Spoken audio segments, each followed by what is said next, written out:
What's up, guys? Welcome back to Project Freelance. I'm your host, Kay Anagonio, and this week I have a very special guest on the podcast. His name is Rian Cunningham. He flew down here from Toronto, actually, to film a series of music videos for a project that he and I are working on together for a little music something.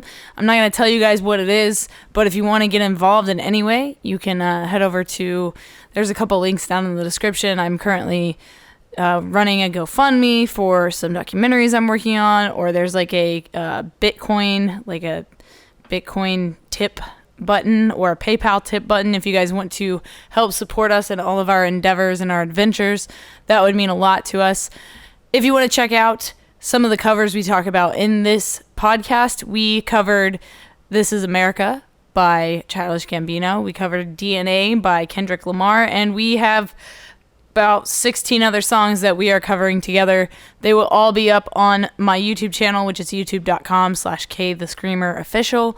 And Ryan is going to start helping me write Chasing Satellites music. So if you guys are unfamiliar with any of that, please listen to the next podcast that comes out. It's going to be all about the band, all about Chasing Satellites, what I'm doing, all this music stuff, where I've been as far as music goes for the past 2 years. And yeah, I hope you guys enjoyed this episode. If you are looking for some tips on how to get started in the music production world, or if you are in a band and you're wanting to get on the road and you want some tips, some tricks, some ideas of how to survive being on tour, listen to this podcast. It's definitely for you. There are some things in it that will definitely help you survive tour. For example, did you know that Chipotle, Subway, and Taco Bell will most likely give you free food if you're in a band, if you ask? Yeah. You want to hear more? Listen to this podcast. This is Project Freelance. Here we go. Hi guys, my name is Rian Cunningham. I am a small-time YouTuber. I guess my background is music production and management. Graduated in Toronto at Centennial College at the Music Industry Arts and Performance program in 2016. Slowly building my career at this point as a producer, arranger, and player of musics. I feel like that's appropriate. And yeah, just trying to get those subscribers, get those numbers up there, and make a living out of music at this point. What led you to finally make the decision to pursue this, wholeheartedly? Because, some people would say do it as a hobby, or, get a real job, and you do have a real job, and we'll talk about that. But what made you take that jump? I mean, to be honest with you, I have the means to do so now, and that was the issue since I was a kid, is because even just going to shows and stuff like that, it's always getting, at least when I didn't have a license, getting my parents to drive us, or trying to find rides to get places to venues to make sure we get to load in on time. Now I'm fortunate enough to have a car, my own car, so that's taken care of. Beyond that, it was just trying to get myself to the level where I'm at now in terms of production, because I've been producing since I was in 7th grade, those bands, and we would use rock band microphones just to record everything off the floor at once, and up until now, which is it's an interesting turn of events, because I guess where you and I both are, we don't know what's going to happen with what we're doing. No idea, but I'm hoping it goes well, and I'm hoping that's a big stepping stone for my personal career, and obviously you for yourself, way more growth. We do it to grow, and the fact that we can grow together collaboratively, I think, is really special. And the fact that it's crossed borders and races and politics and all that stuff. It's just so fascinating that it's happened that way.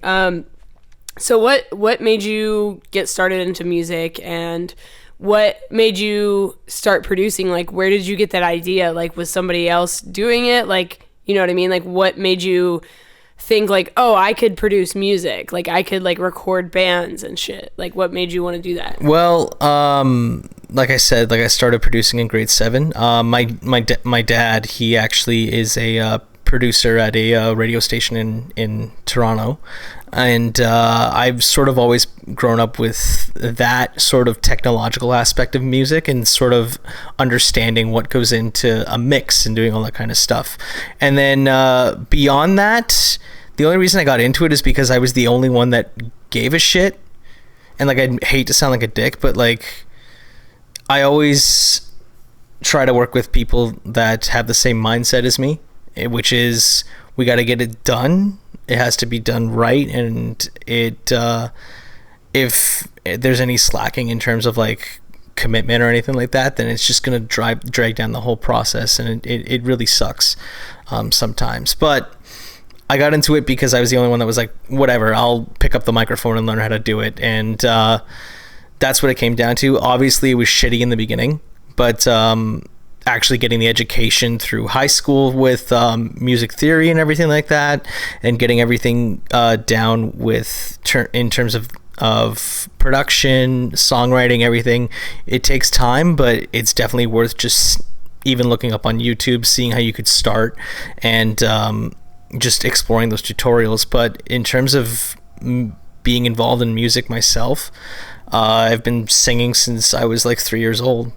And beyond that, picked up my first bass guitar when I was 12, learned guitar, self-taught later on, self-taught drums, most production and synthesizer work as well, always willing to learn more. Did you study professionally music? So like, what was your education background? And when you started to learn the production side of things, where did you study, or what were some of the courses or some of the things that you studied online or whatever? Because I know that YouTube wasn't really as big with like tutorials and education as it is now back then. So where did you go? I actually went to college for it. So I went to Centennial College. They have a fairly new program. It's the Music Industry Arts and Performance program. I graduated that in 2016, and at that time we were the second class that graduated from that course, so it was still a learning curve, and I'm sure they're still working up the kinks, but shout out to those guys. I mean, to be honest with you, I learned most of what to do and what not to do when I was in high school, because I was in bands at the time and we were doing our own production and just figuring out what works. And the problem was sometimes that like, it kind of, the drama around whatever would kind of influence the mix to the point where like, oh well, we don't need bass in a song, so why well, let's just do and Justice for All kind of thing and just turn it down because our egos are in the way. But regardless, so I've learned to learn what I like. I guess I really dove down and analyzed like Joey Sturgis when I was in high school. Joey Sturgis, please be in my podcast. Thanks. Oh, that'd be dope. That would be dope. Everybody wants it, dude. Yes, that would be dope. I'm using gain reduction literally right now on my voice, just while I'm like recording, because I like the way it sounds while I record. Yeah, like it's literally like, Joey, just go look on my Twitter. I'll tag you. Like I'm literally using it right now. That's awesome. It was him, Will Putney, for the sake of how like massive he makes drums sound. And I was like, oh shit, I want that. But then what really solidified me in terms of like trying to get everything down was getting Bias, which is an excellent amp simulator software. I've used it on albums for the last like 4 years. It's great. And I'm using Steven Slate drums. I showed Kay a little bit of how it works a little bit ago. But doing that, and just, I guess it's just learning the basics, and I learned the basics in college, and also just by watching other people in studio do it. I've had a lot of opportunities to work with many different people at many different levels in the industry, and just seeing their process and seeing how it works for them, and sort of taking what you like about theirs and taking what you don't like about theirs into your own style really can help solidify yourself and what you're doing and help you find something that you like. And I think I'm to a point now where I'm satisfied with what's going on. Talk about the first time you heard your mix back that you made and you were like finally like, wow, I really like this. That was for my Asian Jake Paul cover, which I sort of learned from my buddy Chris Allen Hess. He's gaining popularity. I work with him. He's one of my best friends. We're in multiple projects together. We both have a certain process of how we produce, because him and I also run a production house, and we have different styles of how we like to produce our bands. And what really, he was actually a great source of inspiration in terms of trying to find my sound of what I like to produce. It came down to just figuring out how to double guitars properly, which I know sounds stupid, but I'm not really much of a guitar player. But figuring that out, and then trying to find a nice balance with the drums and everything. I sat back when I finished mixing that mix, and I like couldn't stop smiling. I was like, holy fuck, this is going to be amazing. And that's one of my favorite covers to date. For those that don't speak music lingo, why or don't record artists or guitar or anything like that, what is the importance of doubling guitars? I know it, but like for those that don't, like what is the importance of doing that, and like why do bands choose to do or not do that? Well, it depends. The bands that don't do it are looking for a much more raw sound, but I feel like everybody at this point would do it in a more modern setting. And to be honest, like you have no other option. But basically what it is just you play one part and then you play it again as a separate thing. And what you can do is it'll pan, because it'll be two separate takes. So it makes the mix sound a lot bigger in terms of dynamics for whatever instrument you're playing. It's fascinating, guys. If you want to learn more about this stuff, there's tons of tutorials and websites. Do you know of any off the top of your head? Like, you know, like creators that make good tutorials, or, you know, like anything like that? I don't know if Family Jewels does any tutorials anymore, but I know I've watched a few Q&As of his, and I think he does stuff like that. I love his production sound. Same with all those guys like Rashadi B, Jonathan Young. Like, those guys are great. They know exactly what they're talking about. And what I would say, I guess, is just like watch those Q&As. Those kind of help, and they can guide you in the right direction because they have better resources than I do. And also, if like anybody wants to reach out to anyone, just like send them a tweet, do anything. Like, usually they'll respond, especially when it comes to helping people do what they want to do. Yeah, because I mean, we've been there. So I mean, it's the same with us. Like, if you have questions, like, feel free to DM Ryan or tweet him, or the same with me. If you guys have questions, or if you want if you want me to talk about something specific on my podcast with other people, because, you know, I like having other people on it. And yeah, I want your guys' opinion, because I want to know what you guys want to know or what you don't know. And it doesn't just have to be music or film or photo related. I have an episode coming out soon with my friend Jared, who actually makes rings. And the reason I brought him on is because he inlays guitar strings inside the rings. And so, yeah, come back for that one. But back to you, man. So what real jobs have you had to support yourself to get to this point? I mean, I work in sales for a shipping company, and that's just a corporate 9-to-5 that I have, and I'm satisfied with it. But it does mean that because of this job, I am able to support myself and come out here and do awesome shit in California and things like that. I don't know how much you want to divulge, but whatever. I mean, go for it. Coming down here has been surreal, first off. And I don't know when the last time you had like an in-person one-on-one podcast, but it's been a minute. So came down here, did a lot of footage for whatever we're working on. We're doing a lot of stuff, and it's just been amazing. Been an amazing experience and opportunity to come out here and really test the waters and see how things were going. But in terms of supporting myself, yeah, like I've, like everybody else, just worked part-time in high school, did a lot of like warehouse jobs, did a few retail, did a few fast food. Oh God, fast food. I empathize with every single kid or anyone that works in fast food and hates it, because my God, it fucking sucks. So I'm happy that I have the resources now to enjoy what I'm doing at work, but also am still making time to get music done, both on, I guess, on a secret level with my projects that I'm working on, and also for myself. I'm very creatively motivated at this point because I have the resources to be that way. Yeah. When you started playing music, you went to school, like your high school was a music school, right? Yes, it was. Yeah, so your parents like supported you from the get-go.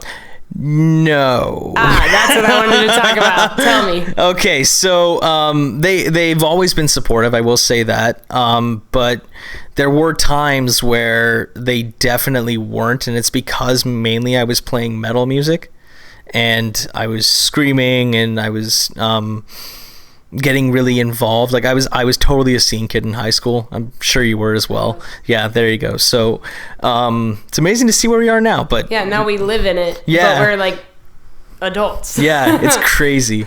It's fucking crazy. Still high schoolers. Yeah. Oh, of course. But they weren't always supportive because like what the things that I wanted to do creatively, I always felt like I had to run by them for approval, and it kind of sucked a little bit.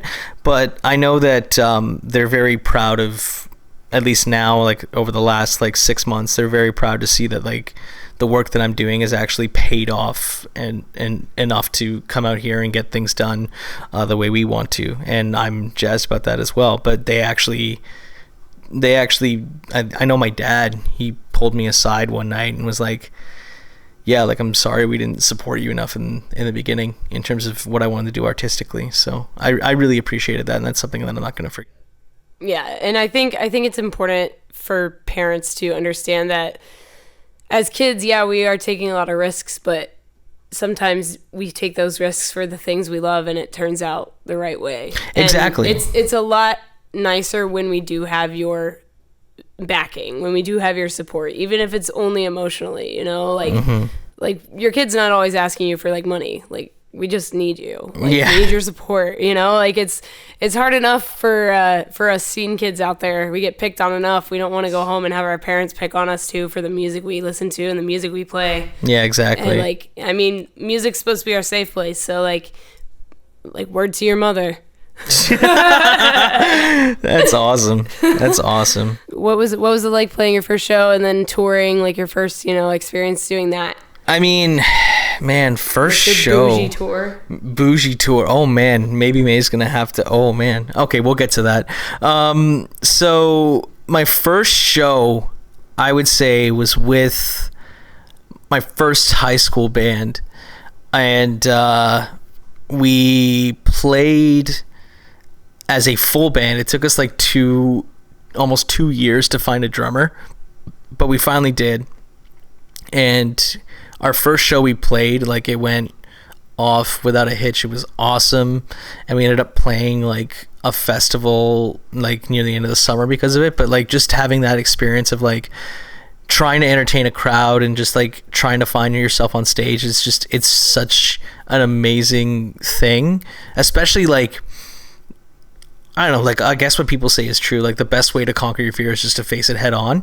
And if you have stage fright or anything like that, like, and you're even slightly curious about getting on stage, find some way to do it, because it really, really helps with your people skills and everything like that as well, to a certain extent.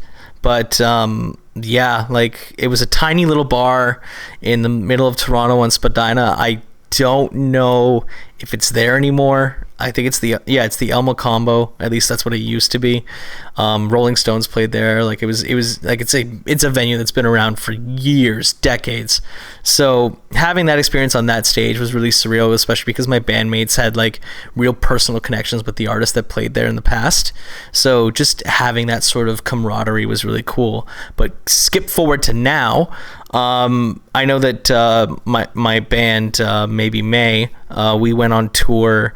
Well, I don't want to say tour because it was 3 days. Do you count that as a tour? It's like a short run. Short run. It's a run. It's a run. Yeah, it's a run. So we on a jog, a light jog. We all have our day. Brisk walk. Yeah, there you go. We all have our day jobs and stuff, so we were able to like do Airbnbs, and we were joking about it and just being like, "Oh man, we're so tired. We should take a nap." So we had time to get naps in and like just go play shows and hang out, and then come back and just chill. Oh man, tour life's the best. You're giving me this, like, you're like, oh fuck you. I can just see it in your face. Like, let me tell you about my first Yeah, I was tour. gonna just say. Link below. Go listen to that story. Oh God.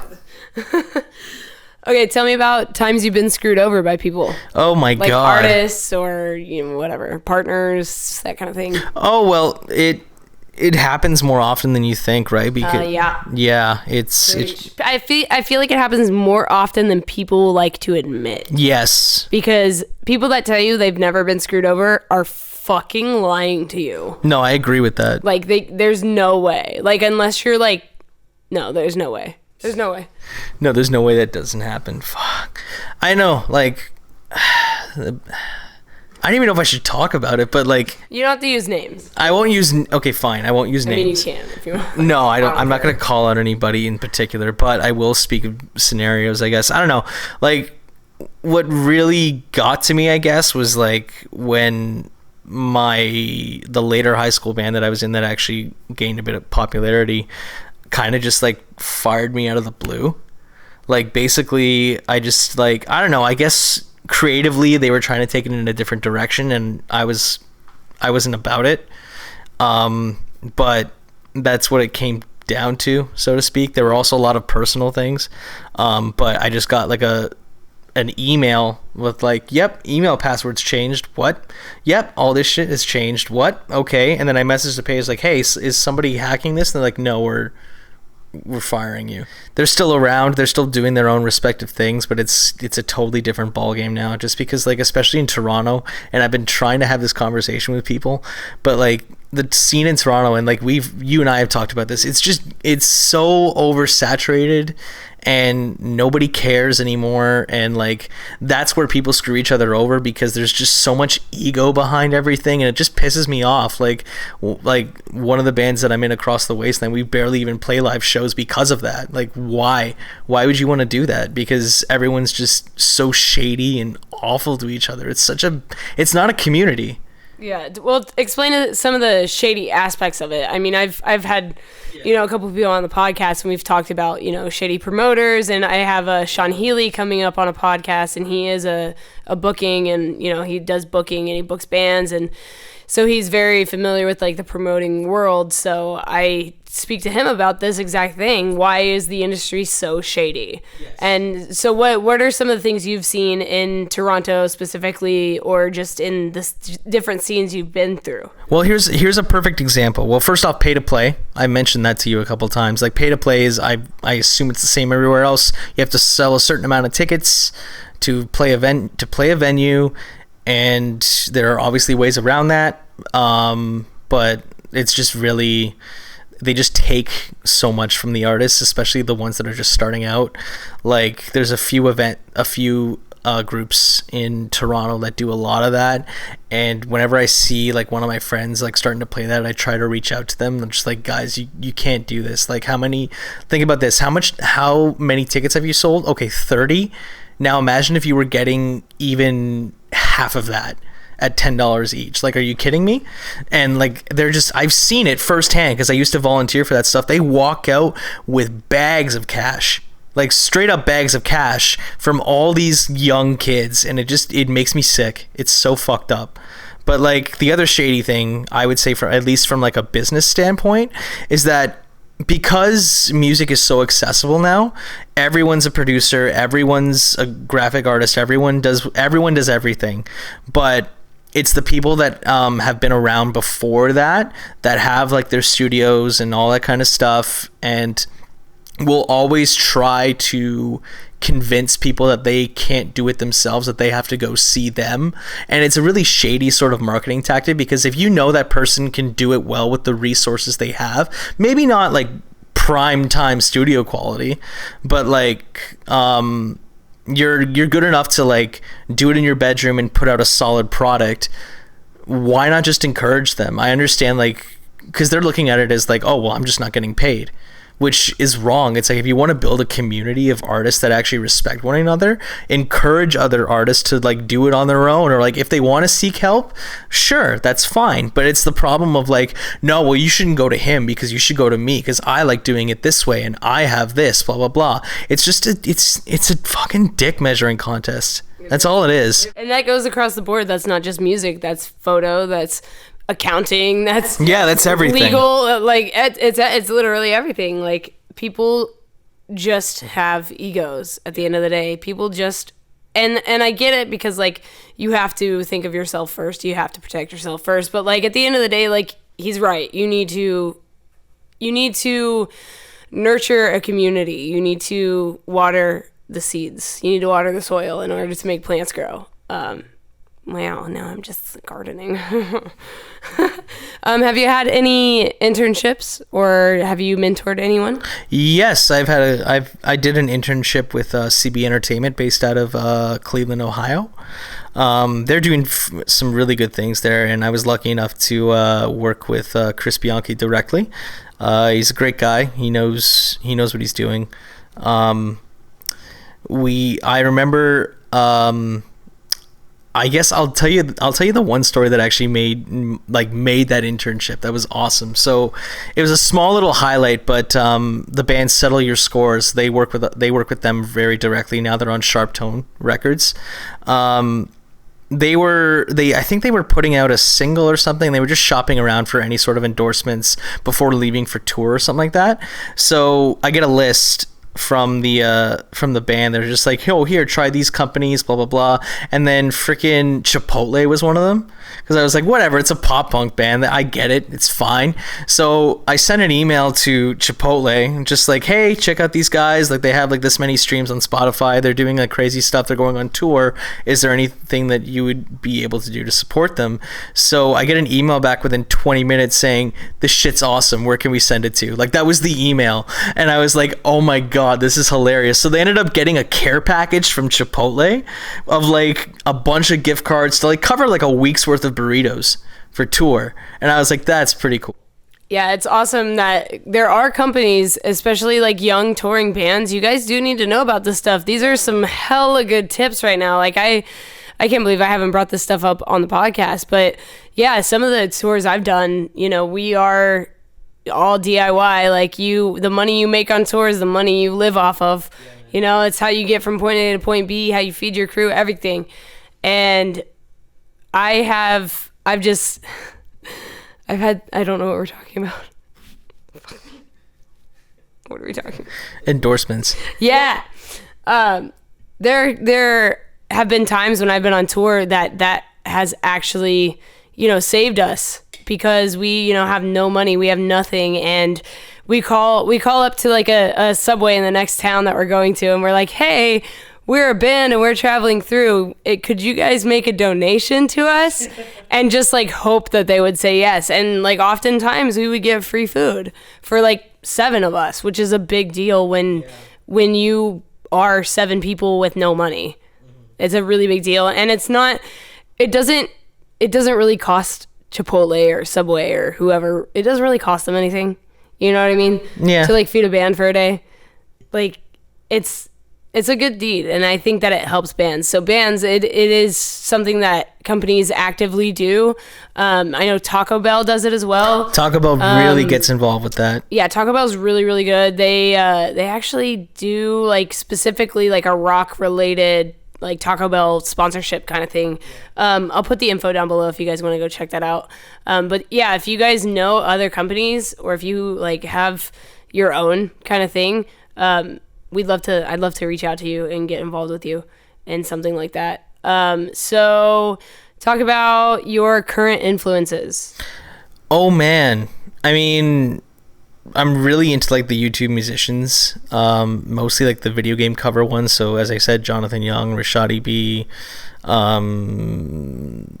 Family Jewels, like all those guys, very talented artists. I know you worked with John in the past. Really been getting into that. I never thought I would be into like really oh man, I can't think of the word for it, but I never thought I'd be into like really into rap, but like working at my 9 to 5, that's what a lot of people listen to. So like I'm really influenced now by like Childish Gambino, J. Cole, like a few rappers from that side as well, and then like just pop music, because like in high school, like I was just like a metal elitist, you know how it is. It's like, that's not metal enough, there's singing in this, what kind of, no, I can't do this. But then like, guys, open your ears. Seriously. Because there's so much great music out there, regardless if it's like what's that band? I can't remember their name. Even if it's 5 Seconds of Summer, One Direction, Justin Bieber, whatever.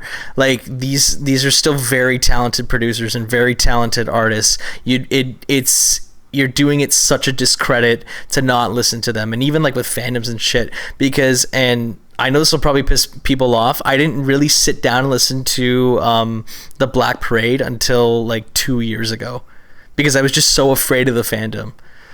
Like, fandoms can be freaking scary. I mean, know. Think about like Black Veil Brides with me. Like, I never listened to Black Veil Brides because my whole life everyone was like, you look like Andy Six, you look like Andy Six. Yeah. So I was like, I don't even want to listen to this band.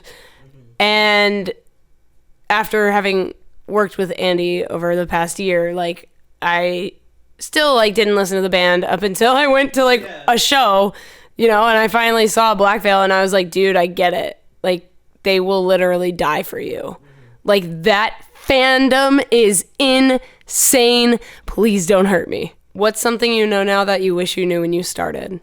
That it's gonna get better. Cause I don't know. Even in high school, like I wanted to just tour and do all that stuff and just get everything going. Like at that time, not even realizing that this is gonna take years to get to. So I wish I knew that, because I was just always pushing to get shit done. But now it's to the point where I'm productive, I'm not overly exhausted, and I'm able to make amazing content with amazing people, such as yourself, obviously. What can I say? I want to just touch real quick. So this is how Ryan and I met, just so everybody knows. Ryan did a cover with an amazing artist on YouTube called Christina Rotondo. She and I have known each other for a couple years because of YouTube, and we've done a couple covers together. And so Ryan did a cover with her, and through her got in touch with me and asked if I would do a cover of Kendrick Lamar's DNA with him. And I said, hell yeah, I love that song. And so if you want to check that out, hopefully it's out by the time this is out. I don't know if it will. It might be. It probably will. We just kind of started talking, and I have been wanting to work on a project for a couple of years. I'm not going to tell you guys what it is yet, because we're not even going to talk about it yet. We can't talk about it yet. We can't talk about it yet because it's not done. But when it's done, you guys are going to see it, and you're going to be blown away, I think. I mean, I'm blown away by the fact that we've done what we've done and the things we've accomplished over the past 2 months of us knowing each other. So 2 months at the time of recording this. Since the time of recording this, yeah.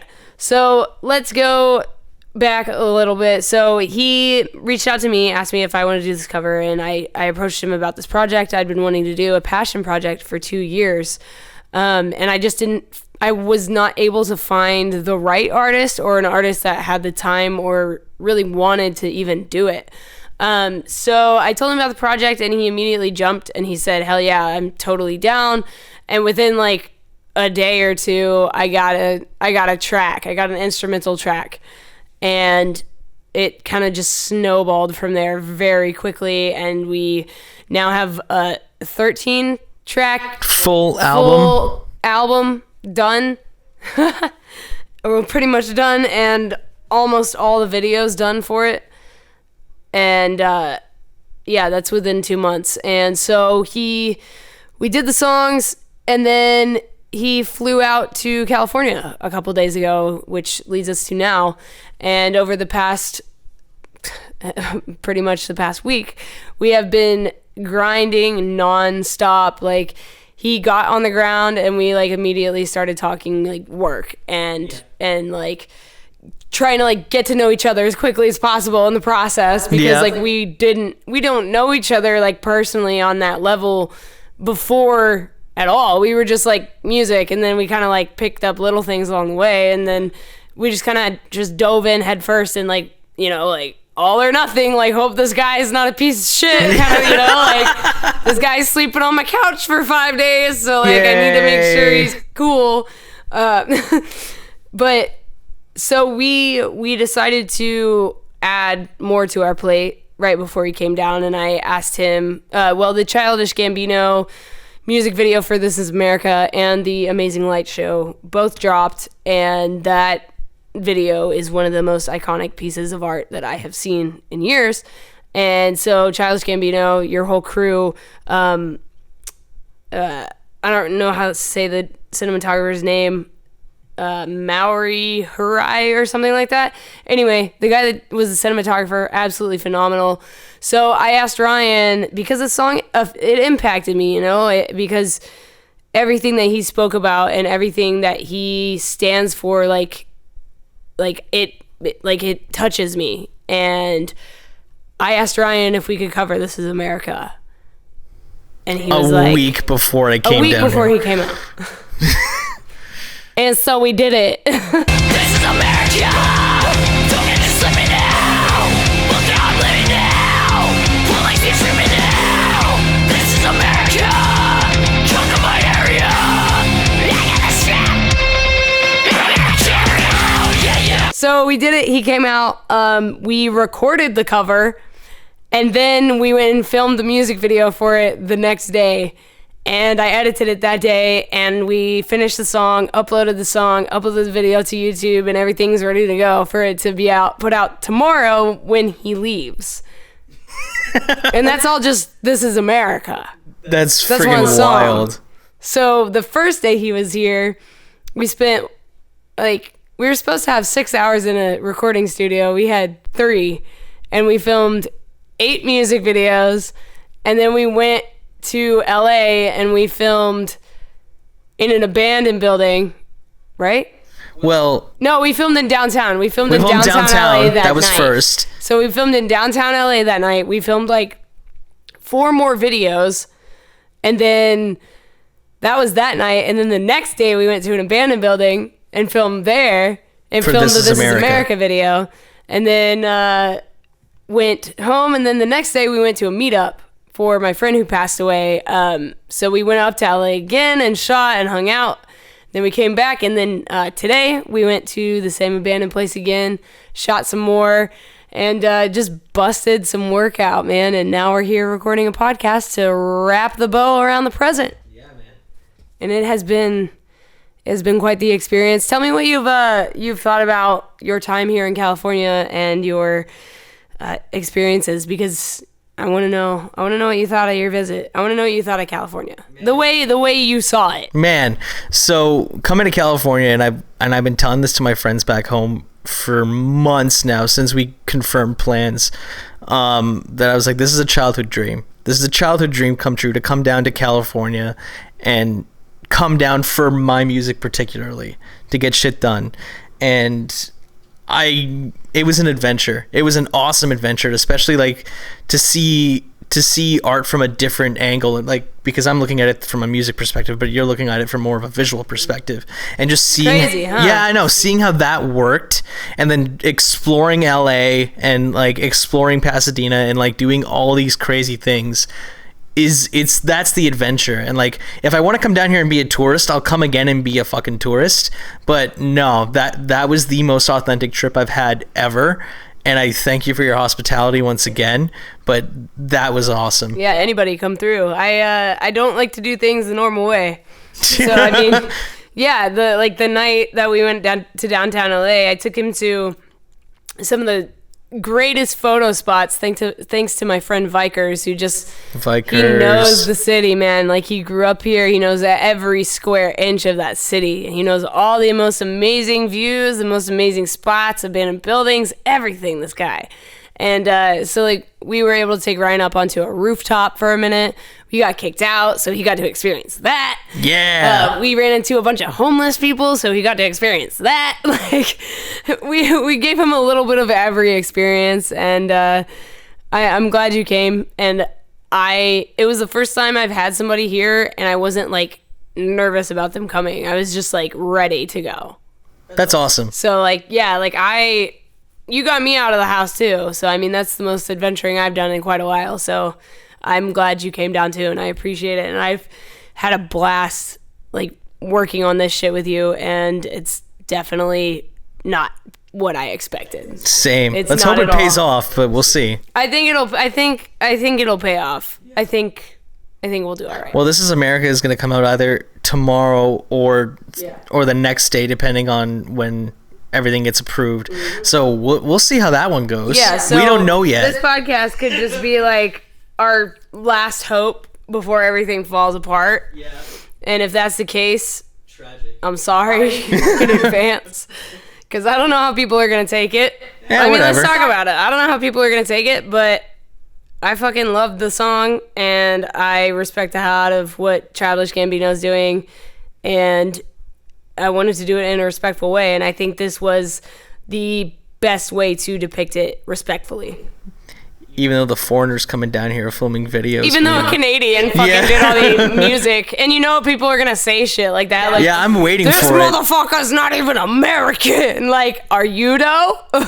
Is anyone? Like, what is that? But we all are American. I can't wait if it goes up tomorrow to get off the plane and just like look at my phone in anticipation of just sheer panic. Just panic. I love that that's my thought now. 800 messages of just screenshots from me. Just Yeah. like, bro, You're not from here. Go home.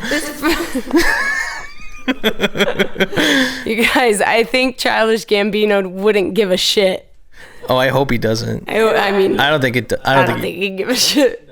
Childish Gambino, dude, respect though. Yeah. Thank you for doing what you're doing. I appreciate it. I'd love to have you on the podcast. Elon Musk, I'd love to have you on the podcast. Just start naming Barack everybody. Obama, I'd love to have you on the podcast. Donald Trump, you can go fuck yourself. There you go. There you go. All right, Justin Trudeau, Canada. You dress up. That's what you do. Yeah. Going on. Yep. All right, Ryan, thank you for being on the podcast. Do you want to say anything? Final advice? And where can people find you if they want to find you? Yeah, I'd say final advice. If you want to survive on tour, call up Subway and tell them that you're broke, and they'll give you free food. That's true. That's one. Yes, there you go. Second one would be if you want to record, do it within your means, because you'll learn from there. And then in terms of where people could find me, it's Ryan with an I. I have that as my nickname, but it's Rian Cunningham. So you can find me on Twitter and Instagram like that, as well as Facebook. You can check out my other projects that I'm part of. I'm part of Across the Wasteland with Chris Allen Hess, if you know him. And I'm part of Maybe May. And we actually did a song with Lauren Babish from Crazy 88 and Red Handed Denial. So if you want to check that out, we'd be much appreciative of that. But yeah, if anyone wants to hit me up for anything, just hit me up on Twitter or Instagram. That's all it comes down to. Is that really how you pronounce her last name? Cunningham? No, Lawrence. No, I just don't know. I don't know. No, I don't know. I think it's Babic. But I don't know. Lauren, help. Help. I'm sorry. No, I just call her Lauren Babic. Bay. Oh, well. She's the Bay. All right. Oh, I did also want to ask you, because I know people are going to be like, "Hey, he didn't even talk about the fucking presets he uses, or like any of his like instrument thing." Like, I don't know. What are some of your favorite like presets or plugins or like sample pad configurations? If you can afford it, get Waves. All of it. That's all I would say. Waves, all the pros use it. It's in every studio that I've seen. What's the pricing for it? Do you know? It's between $100 and $20,000. So have fun. What does that even mean? Yeah, you can buy individual plugins, or you can buy sets, or you can buy the whole thing. Yeah, it's like film. You can buy a $20,000 camera lens for no reason. There you go. It's like that. Same with buying a $20,000 guitar for no reason. Yeah. That's what it comes down to. But I use Bias. For what I do, I download from the repertoire of what's there. I just search the artist that I'm in the mood for, and usually someone's made a preset that's pretty damn good. The user community is very, very active, which is great. I love Bias. Sponsor me. And Steven Slate, they're great. I've been using them for years. If you're tired of hearing about Superior Drummer and all that stuff, check them out. You're not going to be disappointed. There's amazing stuff in there. And I also use Native Instruments. Everyone knows Native Instruments. I'm still using Contact 5. I haven't upgraded yet, but that's what I'm using. I'm also running Logic Pro 10. And that's all she wrote, I guess. Talk about your studio work. It's on my laptop. It's all off my laptop. If you want to reach out to me for production, go ahead and do so. I'm sure Kay will leave an email down in the description, and we can have a discussion about anything. I don't mind whatever. And yeah, that's my studio's off the laptop. That's all I'm gonna say. That's all that needs to be said. Yeah, because anyone can do it now. Anyone can do it. That's all you need. Favorite producer right now, go. Oh, fuck. Still a fan of Will Putney. And Joey Sturgis, I haven't heard much of his newer stuff. Joey. But, I don't know. I still love that Icy Stars record that he did. Oh, so good. New Demons. I can't get over Flood's work. Like, as a producer, like, if you go 30 Seconds to Mars, like, you can't touch that. It's Flood, dude. Like, you see that name on the back of an album, you're like, it's gonna be a good one. Yeah. It's iconic. There's a lot of them out there. There's a lot of really good, like, I love, like, Chris Crummett. Like, I think his work's great. Josh Schroeder produces some of my Chasing Satellite stuff. He does, like, The Art is Murder, The Browning. I think he does, like, Color Morale, all those guys. Dayseeker. Man, there's so many good producers out there. Yeah, speaking of, though, like, if you want to go from a YouTuber perspective, definitely hit up Jonathan Young. He's got his studio, his production house. Mm-hmm. I'm doing some work with them. So they're great guys. They know exactly what they're doing. Definitely give them a shout because that's what they're looking to do. Yeah, definitely support Villainous new Media. creators, definitely. Yeah, that's where we need to go. We need to get away from this corporate world. Yeah. I think that's what we mean when we say we need to, like, go backwards. Yes. I think we just need to get away from the corporate bullshit. You know, the ego, the suit and tie, the arrogance, the, like, selfishness, everything. Like, that's what we got to do, guys. Let's bring it back to basics. Let's bring it back to film, you know. All right, this has been another episode of Project Freelance with my guest, Rian Cunningham. I will talk to you guys next week. Thank you so much. Check out all of Ryan's stuff down in the description. Get socialistic with him, and we'll catch you later, dude.